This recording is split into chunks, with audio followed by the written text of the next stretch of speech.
अस्सलाम वालेकुम नाज़रीन, नदीम मलिक और लतीफ़ खोसा ने शो के दौरान नून लीग के एहसन इकबाल की बत्ती गुल कर दी और एहसन इकबाल से ऐसे सवालात किए कि वो लाजवाब हो गए। और अब जो नून लीग की तरफ से एक और साजिश की जा रही है सुप्रीम कोर्ट के फैसले को ओवरराइड करने के लिए जाली तरीके से इलेक्शन एक्ट में तरमीम की। इस हवाले से नदीम मलिक ने जो उनकी क्लास लगाई, आइए पहले वो देखते हैं फिर इस पर बात करते हैं। एहसन इकबाल साहब, क्या बांग्लादेश वाली सूरत हाल पाकिस्तान में बन सकती है? आज हुकूमत चाहे मुस्लिम लीग नून की हो चाहे पाकिस्तान पीपल्स पार्टी की हो, गालबन किसी के पास 2 रुपए की या 1 रुपए की भी स्पेस नहीं है कि वो दाएं बाएं कोई चीज कर तो सके। स्पेस किधर गई? हम सब परेशान हैं। यानी कि मेरा अपना जो बिजली का बिल आया वो भी तकरीबन उतना ही आया जितना घर का किराया, और तनख्वाह भी उतनी क्या करें। और लतीफ़ खोसा साहब भी, सरदार लतीफ़ खोसा साहब पाकिस्तान तहरीक इंसाफ से भी हमारे साथ है। खोसा साहब, आपको भी वेलकम करता हूँ। क्या पाकिस्तान में भी बांग्लादेश जैसे हालात बनने के खतरात मौजूद हैं? क्या हुकूमत के लिए ऐसा चैलेंज है कि शहबाज साहब को भी जान बचा के कहीं भागना पड़े?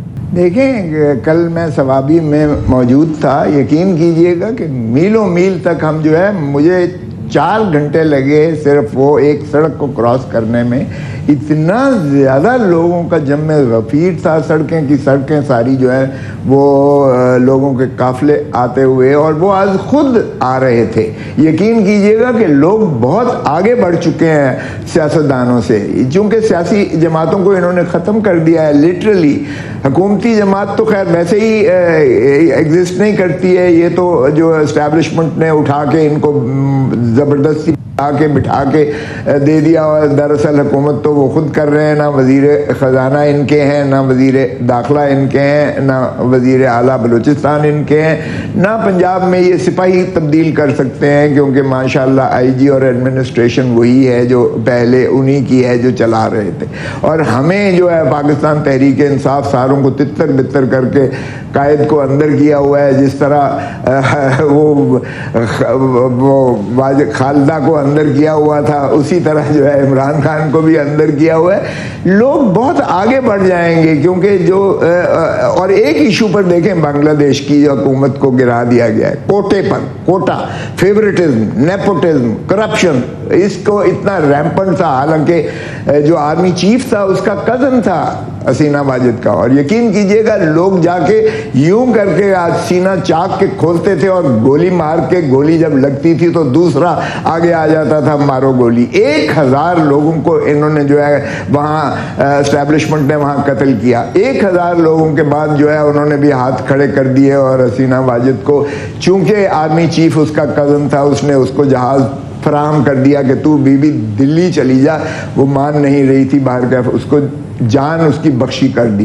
पाकिस्तान में उससे भी बदतर हैं हालात, चूंकि उनके यहाँ भी एक जमात को सिर्फ चल रही थी, बाकी खालिदा को भी अंदर किया हुआ था, उसकी पार्टी को भी बैन लगाया हुआ था। जो जमात इस्लामी वाले थे उनको फांसियां दी गई थी, और जो कुछ किया गया था। लेकिन उन्होंने देखे कि उन्होंने मुजीबुर रहमान के वहाँ तो 9 मई नहीं नजर आया, 9 मई वहाँ तो नजर नहीं आया किसी को, क्योंकि उन्होंने सारे मुजस्मे तोड़ दिए, उन्होंने सारी यादगारें तोड़ दी, उन्होंने मस्मार कर दी जो यादगारें बनाई गई थी। एहसन साहब, एक इशू है जो मुझे लगता है कि हम बहुत गलत कर रहे हैं, हमें रीथिंक करना चाहिए। जो अभी इन्होंने कहा ना कि खालिदा ज़िया को 5.5 साल से उसने जेल में डाला हुआ था, वहाँ बरामदात हमारे से डबल हो गई हैं, इकॉनमी ग्रो की है, उसका टका हमसे 3 गुना ज़्यादा तगड़ा है, लेकिन वो कोलैप्स कर गई है, 4 दिन नहीं खड़ी हो सकी। यहाँ पर ये सूरत हाल इकॉनमी की वजह से आएगी। वहाँ से जॉब कोटा से ट्रिगर, छोटे से इशू से ट्रिगर हुआ है, लेकिन काबू से बाहर हो गया। फौज ने भी कहा नहीं, लोगों पे गोली नहीं चलाएंगे।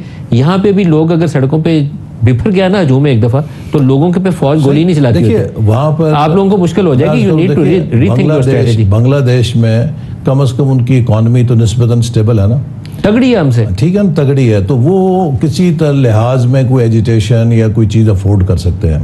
हम सब आज देखिए, मैं वो पढ़ रहा था, बड़ा अल्लाह ताला से डर भी रहा था कि खान साहब ने एक इंटरव्यू दिया है गैर मुल्की सहाफ़ी को कि मैं एक उस सेल के अंदर एक पिंजरे में बंद हूँ जहाँ पे दहशत गर्द मेरे साथ हैं और सजाए मौत के कैदी होते हैं। जो हसीना वाजिद बांग्लादेश में अपने मुखालफीन के साथ किया, किसी को फांसियों पे चढ़ा दिया, बात बैन कर दी दे रहे हैं इन्होंने, तो लेकिन आप भी वही कर रहे हैं सर, हम नहीं कर रहे, आप वो गलतियां दोहरा रहे हैं, हम नहीं कर रहे। आप PTI वालों के साथ जो कुछ कर रहे हैं, ये आपके साथ जो कुछ किया गया था ना, आप उसको 5 या 10 से ज़रब दे के इनके साथ। मैं आपको बताऊं, देखिए फ़र्क है, दोनों की मज़ामत में फ़र्क है। इस वक्त जो देखिए PTI को फैसला ये करना है कि जिस किस्म की मुहिम वो पाकिस्तान के रियासत के खिलाफ और इदारों के खिलाफ चला रही है, میں نے اپنی زندگی میں کبھی را کو یا بھارت کو بھی اس طرح کی مہم چلاتے نہیں دیکھا. پیپلز پارٹی گجرانوالہ کے جلسے میں نواز شریف نے شاید 11 دفعہ باجوہ اور جنرل فیض کا نام لے کر کہا تھا کہ الیکشن میں دھاندلی آپ نے کرائی. نہیں، لیکن وہ ایک سوال پوچھا تھا نا. یہاں تو آپ کو اگر سوال نہیں تھا، انہوں نے کہا تھا کہ آپ ذمہ دار ہیں، آپ نے کرائی. بالکل یہ کہہ سکتے ہیں. تو یہ تو ماشاءاللہ ہمارے گجرانوالہ میں موجود تھا، جو کچھ ان کے شبھ خیالات تھے ماشاءاللہ، اور آج وہی جو ہے بلو آئیڈ منظور نظر ہے. آج ان کو سزا یافتہ ہونے کے باوجود ان کو جس طرح ریڈ کارپٹ دے کے لایا گیا، یہاں پاکستان میں لایا گیا، اور امبیسڈر جس کا کام تھا کہ وہ ان کو گرفتار کر کے ڈپورٹ کر کے اڈیالہ جیل میں پہنچاتا، ریڈ کارپٹ دے کے ان کو بٹھایا. اور جب وہ ماشاءاللہ اسلام آباد ایئرپورٹ پر آئے تو بائیو میٹرک مشین چل کے جا رہی ہے، جبکہ ہمارے جو ہے قائد کو آج ہی کے دن یعنی 5 اگست کو ہی انہیں جو ہے ہائی کورٹ کی پریمیسز میں سے، ہائی کورٹ اسلام آباد ہائی کورٹ کی پریمیسز میں بائیو میٹرک کمرے میں جب وہ موجود تھے تو ان کو وردیوں میں جا کے گرفتار کیا گیا. جس نے وردیوں میں گرفتار کیا گیا وہ کوئی ندامت نہیں ہوئی ہے، انہوں نے کوئی معافی قوم سے نہیں مانگی ہے، انہوں نے کوئی جو ہے کوئی اس کا اظہار بھی نہیں کیا ہے، اپالوجی بھی نہیں کی ہے، اور ان کے خلاف کوئی کارروائی بھی نہیں ہوئی ہے. کس نے آپ کو کہا تھا کہ اپنے تحفے جا کے اس طرح بیچیں بازار کے اندر؟ سر ویسے بہت فضول قسم کے وہ کیس ہیں، بات تو آپ کو گریز کرنی چاہیے تھی. سپریم کورٹ نے ایک ججمنٹ کی اور بہت متنازع طریقے سے تحریک انصاف سے جو بلے کا نشان لیا گیا تھا، جس طریقے سے انتخابات ہوئے تھے، جس طریقے سے ان کو مخصوص نشستوں سے محروم کیا گیا تھا، ان ساری چیزوں کا احاطہ کرتے ہوئے انہوں نے کچھ کریکٹیو قسم کے اقدامات کیا اپنی اس ججمنٹ کے اندر. انہوں نے کہا کہ ہم نے تو یہ کہا ہی نہیں تھا کہ بلے کا نشان ان سے چھین لیا جائے. پاکستان تحریک انصاف ایز پارٹی پہلے بھی ایگزسٹ کرتی تھی اور اب بھی ایگزسٹ کرتی ہے، تو موقع دیا گیا تحریک انصاف والوں کو کہ اگر وہ پی ٹی آئی کے اندر سارے جوائن کرنا چاہتے ہیں تو کر لیں، اسی بنیاد کے اوپر مخصوص نشستیں ملیں گی. حکومت نے آج ایک الیکشن ایکٹ ترمیمی بل پاس کیا ہے اور اس کا ایک ہی مقصد ہے کہ پی ٹی آئی کو وہ نشستیں نہ ملیں اور 2017 سے بیک ڈیٹ سے اس کی امپلیمنٹیشن ہوگی. دیکھیں ندیم ملک صاحب کیا کریں، جب سے محترم شریف فیملی سیاست میں آئی ہے تب سے سیاست کاروبار بن چکا. تو یہ بہانے بازی کو بند کر دیں، سیدھا سیدھا کہیں کہ بھائی ہمیں غلام چاہیے اور غلامی ہی آپ کا مقدر ہے پاکستان کا. پاکستان اس لیے آزاد ہوا تھا کہ جو ہے خاکی اس سے کیپ، خاکی اس سے ہیٹ سے ہم خاکی وردی کی غلامی میں چلے جائیں. دیکھیں یہ پاکستان قائد اعظم کا اس لیے نہیں بنا تھا جہاں آزادی مفقود ہو، جہاں ماں بہن کی عزت بھی وہ جو ہے محفوظ نہ ہو، جہاں چار دیواری محفوظ نہ ہو، جہاں ہر ضلع پر جو ہے سیکٹر کمانڈر، بریگیڈیئر، میجر اور کرنل بیٹھ کے فارم 47 بنائیں اور ایک پارٹی کو کہیں کہ جلسہ نہیں کرنے دینا اور ان کی جو ہے چڑھ دوریں چار دیواری اور بلیک میل کرتے رہیں. وہ آپ براہ راست فوج پہ الزام لگا رہے ہیں کہ فارم 45 انہوں نے بنائے ہیں. آپ کہہ رہے ہیں کرنل اور بریگیڈیئر نے بیٹھ کے تو فارم 45 بنایا. آپ براہ راست الزام لگا رہے ہیں. فارم 47 انہوں نے ہی بنائے ہیں سر. تو یہ تو بات احسن صاحب سے بھی اس کا جواب لے لیں. احسن صاحب جو آج ایک موقع تھا، آپ سپریم کورٹ کی ججمنٹ کو مان لیتے اور شاید تحریک انصاف کی تلخی بھی کم ہو جاتی، ان کو پارلیمان میں آنے دیتے، ان کی ریزرو سیٹس ان کو دے دیتے، ان کا حق تھا. وہ آئین اور قانون بڑا واضح ہے کہ آپ نے کچھ جو قوانین ہیں ان کو فالو کرنا ہے. اب یہ میں آپ کو 2 مثالیں، سر وہ آئین اور قانون کہاں سویا ہوا تھا جب پی ٹی آئی سے بلے کا نشان چھینا گیا تھا؟ دو مثالیں دیتا ہوں. معذرت کے ساتھ سن لیجیے، نا انصافی تھی پی ٹی آئی سے بلے کا نشان چھینا. 8 فروری کا الیکشن ہو رہا تھا، سپریم کورٹ سوئی پڑی رہی، اس نے یہ نہیں دیکھا کہ اس وقت کہا دیا کہ پارٹی ایگزسٹ نہیں کرتی. تو وہ نانصافی کس نے کی؟ Election commission. آپ لوگ اس کے بینیفیشری تھے سر. معذرت کے ساتھ سر سپریم کورٹ نے ابھی اپنی بات کے دوران بات ختم کر لینا، انہوں نے کہا کہ ان کی ججمنٹ کی غلط انٹرپریٹیشن کی ہے. پلیز ڈونٹ انٹرپٹ نہ کریں. بات ہے پھر آپ یہ مجھے بتائیں کہ ان کو کس نے مشورہ دیا تھا کہ اپنی حکومتیں پنجاب اور کے پی میں کسی نے توپ چلائی تھی؟ پرانی بات میں چلے گئے، ابھی پہ آ جائیں. حماقتیں اپنی اور ان حماقتوں کا الزام آپ دوسروں پہ لگا دیتے ہیں. صاحب کیا یہ ایک سسٹینیبل پولیٹیکل سچویشن ہے؟ لیکن ایک چیز یہاں صورتحال اب ندیم صاحب ایک چیز اور میں کرنا ہے، میں خسرو صاحب سے پوچھوں ایک بات انہوں نے جو بات آپ کے سامنے مثال دی، جو میں نے کہا کہ ہمارے قومی اداروں کے خلاف نہیں ہے کسی اور کو لینے کی، یہ جو کچھ ہمارے فوج کے خلاف اس وقت جو پروپیگنڈے کی کیمپین چل رہی ہے، میں سمجھتا ہوں کہ یہ پاکستان کے دشمنوں کو مواد دے رہے ہیں پاکستان کی ریاست. کھوسا صاحب کیا یہ ایک ایسی سیاسی صورتحال ہے اس وقت جس میں ہم پاکستان میں ہیں جو سسٹینیبل ہو یا کسی وقت بھی کولیپس کر سکتے ہیں؟ بولنے دیں. دیکھیں یہ جتنی بد نیتی اور بد دیانتی سے یہ اس وقت मामूलात को चला रहे हैं, ये पाकिस्तान की तबाही का शाखसाना है। ये जो फैसला इन्होंने लिया है ये इनके लिए वाटर लू साबित होगा, आप देखिएगा। क्योंकि सुप्रीम कोर्ट के 11 जज साहिबान ने कहा कि हमारी जो फैसले की तशरीह इन्होंने गलत की, हमने कभी पाकिस्तान तहरीक इंसाफ को बैन नहीं किया था। पाकिस्तान तहरीक इंसाफ सियासी जमात थी, सियासी जमात है और सियासी जमात रहेगी, और इसको जो है इनको आज़ाद डिक्लेयर करके बखेर देना हवा में, ये इनके साथ ज्यादती थी। इलेक्शन कमीशन ऑफ पाकिस्तान ने पाकिस्तान तहरीक इंसाफ को सियासी जमात मानने से इनकार किया, सो गलती वहां हुई। अब अगर एक इलेक्शन कमीशन ऑफ पाकिस्तान गलती करती है, उसका हम जो है खमियाजा, उसका जो है हम वो इसको नुकसान जमहूर को नहीं पहुंचा सकते। खोसा साहब, आप इस पे सुप्रीम कोर्ट में जाएंगे, क्या करेंगे? वो हमने कर लिया है, लेकिन अगर आपने बाकी वक्त भी हसन इकबाल साहब को देना है तो फिर मुझे बुलाया ही क्यों था? सुन तो लेना जरा जवाब इसका, जो बार बार ये आप इसे पूछो। जी, जी बड़ा इन्होंने अच्छा तीर मारा है। अगर तीर मारा होता है इन्होंने तज़हीक की है, इनका वतीरा है हमेशा, ये सुप्रीम कोर्ट पर चढ़ दौड़ते हैं। इन्होंने पहले सुप्रीम कोर्ट पर हमला करवाया था, तारिक अजीज को, अख्तर रसूल को सजाएं करवा के खुद ये जो है वहां से देगे भेजते रहे और बंदे भेजते रहे, और सारा काम नवाज शरीफ और शहबाज शरीफ ने किया था और सजा उन दो को करवा दी। फिर चमक की रीत इन्होंने क्वेटा से शुरुआत की, फिर अंदर से ही जो है चीफ जस्टिस के खिलाफ एक साजिश करवा कर चीफ जस्टिस को मादूल करवा कर एक अपना मनपसंद बिठा लिया उस पर। ये हमेशा ऐसा ही करते हैं, और इन्होंने बंदियाल की अदालत में भी ऐसा ही किया।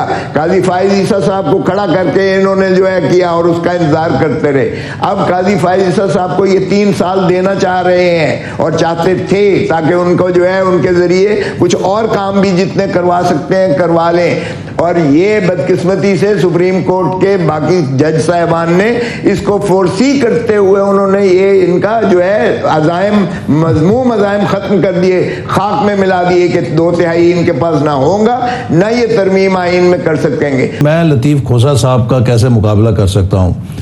जिस शद्दोमत के साथ ये पीपल्स पार्टी की वकालत किया करते थे, अब उसी शद्दोमत के साथ पीटीआई की कर रहे हैं। मैं तो शुरू से आज तक एक ही जमात की वकालत की है, तो लिहाजा यकीनन इतना मेरे पास वर्सटाइल तजुर्बा नहीं है कि मैं इनका मुकाबला कर सकूं। नाज़रीन, बांग्लादेश की सूरत हाल पूरी दुनिया के सामने है। जिस तरह से बांग्लादेश में अवाम पर जुल्म सितम किया गया, उन्हें जेलों में डाला गया, अवाम पर डायरेक्ट फायरिंग की गई। उसके बाद आपने देखा कि जो बांग्लादेश की सूरत हाल हुई, अवाम का सबर जवाब दे गया। लोगों ने मुल्क के डिक्टेटर को, यानी कि हसीना वाजिद को, जो इस मुल्क पर जबरदस्ती मुसल्लत हुए बैठी थी, उसे भागने पर मजबूर कर दिया। अगर आज पाकिस्तान के हालात देखें तो बांग्लादेश से भी बदतर नजर आते हैं, क्योंकि पाकिस्तान इकोनॉमिकली भी स्टेबल नहीं है। पाकिस्तान की सियासी सूरत हाल भी बहरान का शिकार है। अवाम जिस पार्टी को सपोर्ट करती है, उस पार्टी को बैन करने की कोशिश की जा रही है, उस पार्टी के खिलाफ साजिशें की जा रही है। जिस तरह से इमरान खान को जालिम मुकदमात बनाकर जेल में रखा गया और अवाम को भी जबरदस्ती जुल्म जबर का और तशद्दुद का निशाना बनाया गया, और लोगों के घर की चादर चार दीवारी के तकद्दुस को पामाल किया गया। जब अवाम ये सारी सूरत हाल देखती है तो नून लीग जैसी सियासी जमातों से अवाम वैसे ही मुतनफर हो रही है और उन्हें इस तरह की जमातों से नफरत होती है। पाकिस्तान में भी अवाम का सबर जवाब देने लगा है। अल्लाह ना करे कि पाकिस्तान में भी बांग्लादेश जैसी सूरत हाल हो जाए और अवाम इसी तरह से इनसे करप्ट सियासतदानों को मुल्क से भागने पर मजबूर करते। इसलिए जाली मैंडेट पर आने वाली हुकूमत को इस वक्त होश के नाखून लेने चाहिए और खुद ही इस जाली मैंडेट पर आने वाली हुकूमत को इस सियासत से दस्तबरदार हो जाना चाहिए, ताकि अवाम अपनी मंशा के मुताबिक अपने मनपसंद लीडर को हुकूमत दे सके। लेकिन नाज़रीन, नूनी की करप्ट हुकूमत इस वक्त होश के नाखून नहीं ले रही। इक़्तिदार और पैसे के लालच में अंधे हो गए हैं और ये नहीं सोच रहे कि इस वक्त मुल्क के हालात किस नहज पर पहुंच चुके हैं। ये सिर्फ इक़्तिदार के लालच में और अवाम का पैसा लूटने के लालच में मुल्क को तबाही की तरफ लेकर जा रहे हैं। दूसरी तरफ जाली मैंडेट पर आने वाली शहबाज हुकूमत ने मखसूस नशिस्तों के मामले में सुप्रीम कोर्ट के फैसले को ओवरराइड करने के लिए जाली तरीके से जल्दबाजी में इलेक्शन एक्ट में तरमीम की। लेकिन माहिरीन का ये कहना है कि नून लीग हुकूमत की इस साजिश का सुप्रीम कोर्ट के फैसले कोई असर नहीं पड़ेगा। न सिर्फ सुप्रीम कोर्ट का फैसला बहाल रहेगा, बल्कि वो 8 मुअज़्ज़ज़ जजेस जिन्होंने ये फैसला दिया है, वो मजीद सख्ती से कानून और आइन के मुताबिक इस फैसले पर लिखेंगे। पहले तो वो शायद जाली मैंडेट पर आने वाली इस हुकूमत को और इलेक्शन कमीशन के कॉन्स्टिट्यूशन वायलेशन को इतना सीरियस नहीं ले रहे थे, लेकिन अब ऐसा लगता है कि जाली मैंडेट पर आने वाली हुकूमत ने इस वक्त सुप्रीम कोर्ट के साथ मुहाज़राई शुरू कर दी है और उनके साथ मुकाबला शुरू कर दिया है और गैर आईनी और गैर कानूनी तरीके से सुप्रीम कोर्ट के फैसले पर अमल दरामद करने से रोका जा रहा है। तो अब सुप्रीम कोर्ट की तरफ से भी सख्त रद्द-ए-अमल आने की उम्मीद है। न सिर्फ ये एक फैसले की बात है, बल्कि ये सुप्रीम कोर्ट के वकार की बात, सुप्रीम कोर्ट की इंटेग्रिटी और रिट की बात है। نہ صرف سپریم کورٹ کی بلکہ پورے پاکستان کی قانون و آئین کی بقا کا مسئلہ ہے کہ جعلی مینڈیٹ پر آنے والی حکومت جب سپریم کورٹ کے فیصلوں کو نہیں مانتی، انہیں عبرت کا نشان بنانا بھی سپریم کورٹ کے 8 معزز ججز پر لازم ہے۔ اس طرح تو کوئی بھی کل کو کرپٹ اور مجرم انسان اٹھے گا اور اس طرح سے سپریم کورٹ کو چیلنج کرے گا کہ سپریم کورٹ نے جو فیصلہ دیا ہے ہم اس پر عمل درآمد نہیں کرتے، اور یہ فیصلہ کیونکہ میرے خلاف ہے اس وجہ سے میں اس فیصلے کو نہیں مانتا، میں اس فیصلے کو قانون و آئین کے مطابق نہیں سمجھتا۔ اگر جعلی مینڈیٹ پر آنے والی حکومت بھی اس طرح سے سپریم کورٹ کے فیصلے کو ٹھکرائے گی اور اگر یہ سپریم کورٹ کے ساتھ اس طرح سے محاذرے کریں گے اور سپریم کورٹ کے فیصلوں کو نہیں مانیں گے، اس کا عام شہریوں پر کیا اثر پڑے گا؟ کیا یہ حکومت عام شہریوں کو بھی اس طرح کی ترغیب نہیں دے رہی؟ ناظرین، آپ اس بارے میں کیا رائے ہے؟ کامنٹ میں بتائیے گا۔ اگلی ویڈیو میں ملتے ہیں، تب تک کے لیے اللہ۔